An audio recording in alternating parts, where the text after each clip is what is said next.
The desire of my heart, as me and Charlie talked about earlier this week, is to see God move in such an awesome way that His Holy Spirit will sweep our churches. That the Holy Spirit will leave our churches and the people filled with His Holy Spirit, and they will leave the churches and they will take that message back home with them. My desire is that that message will hit homes. It will hit workplaces. I want to see such a move of God that it shuts bars down. I want to see such a move of God that the Holy Spirit just convicts people as holy saints walk by. That is my desire. That's what I long for. I want to experience a move of God like we have never seen before in this country. A lot of us might ask, is it possible? Is it possible that we can see God move in such a way that sinners are converted? That the bars are shut down? That churches have to build on because they can't hold the people that want to come and hear what's going on. They want to see God move in their midst, and so they pack the churches. Is it possible? My Bible says that it is. So what is revival? What does it mean to have a revival? The word revive, if you look it up in Webster's, it means to bring back to life. It means to resuscitate. And you think about it this way. Think about God getting down and performing CPR on you. And He blows breath of life back into you. Isn't that what the Holy Spirit's all about? He breathes on you. He fills you. He uses you. And you allow Him to work through you. I haven't got to my intro yet, Charlie. What do you think about that? You all right, buddy? Psalms 85:6 said, "Wilt thou not revive us again, that thy people may rejoice in thee?" The psalmist is saying, God, breathe life into us. And when you do that, we're going to rejoice. You see, you look around churches today, and you listen to people, preachers speak, and there's a lot of things that we don't hear about anymore. We don't hear about sin. We don't hear about holiness. We don't hear about when you come to Christ and things have got to change in your life. We don't hear that no more. And when we don't hear that no more, we're shackling and we're handcuffing the Holy Spirit. Because that's not the gospel. Romans 14:9 says, "For this is the end. Christ both died and rose and revived, that He might be Lord of both the dead and the living." Amen, brother. Amen. Aren't you glad that that stone was rolled away?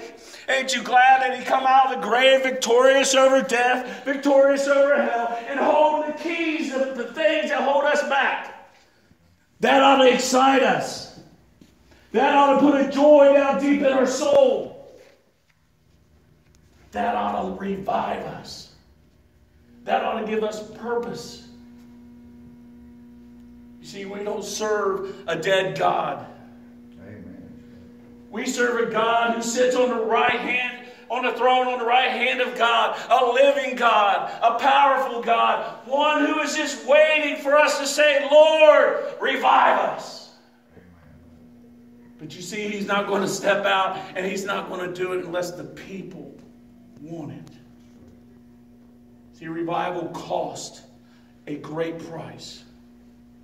Revival will cost you everything.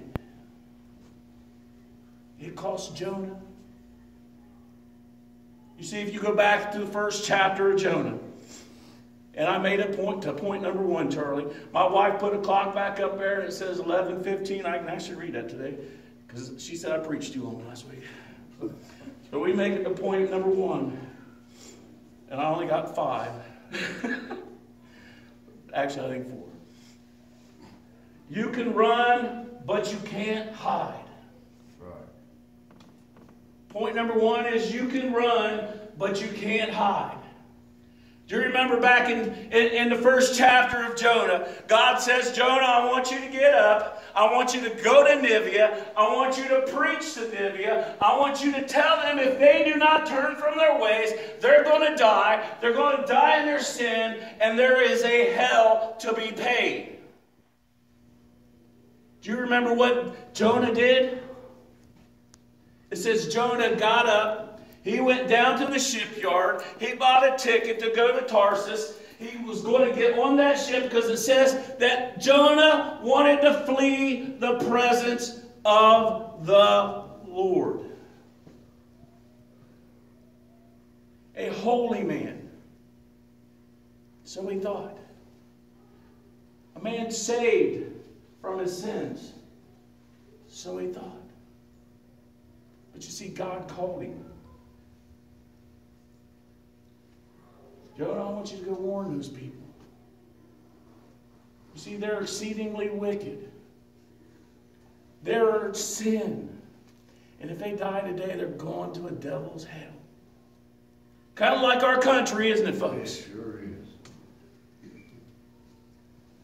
You can't help but turn the TV on, and that's all you see is sin. Abominations against God. We see it running rampant. We see people going around with other people's wives and spouses or whatever the sin may be. America is knee deep in the sin. And today God's calling you. He's calling me. He's calling the church. He's calling the true church.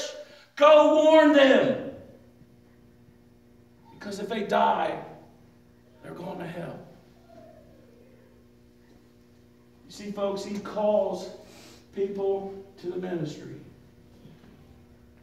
He calls missionaries. He calls teachers. He calls preachers. He calls evangelists. And then he calls everybody else. Do you realize that everybody that's sitting here this morning has a work in the ministry? Amen. You say, what do you mean, preacher? How could God use me? You realize if you open your book over to Ephesians chapter 4, and I believe it's verse 12, it says that, you know, he gives a whole list of people. He gives the pastor, preacher, teacher, all this for the training, for the perfecting of the saints for the work of the ministry. God does not call us to be pew warmers. Not one time in the Bible do you see God say, I want you to sit there. I want you to sit on your testimony. I want you to sit on the gospel of grace. I don't want you to take it out. I just want you to sit there. But no, he gave us a great commission. He said, I want you to go out into the world. I want you to take the gospel message out. I want you to make disciples. If we want to experience revival, people, we got to allow the Holy Spirit to come in and to move in our life. For too many times we have sent back and we have taken what the world's dished out to us. We have sent back and we haven't stood on our morals. We haven't stood on God's standards. We have taken what the world has given us. But my Bible says that the very gates of hell won't prosper, will not move over the gospel.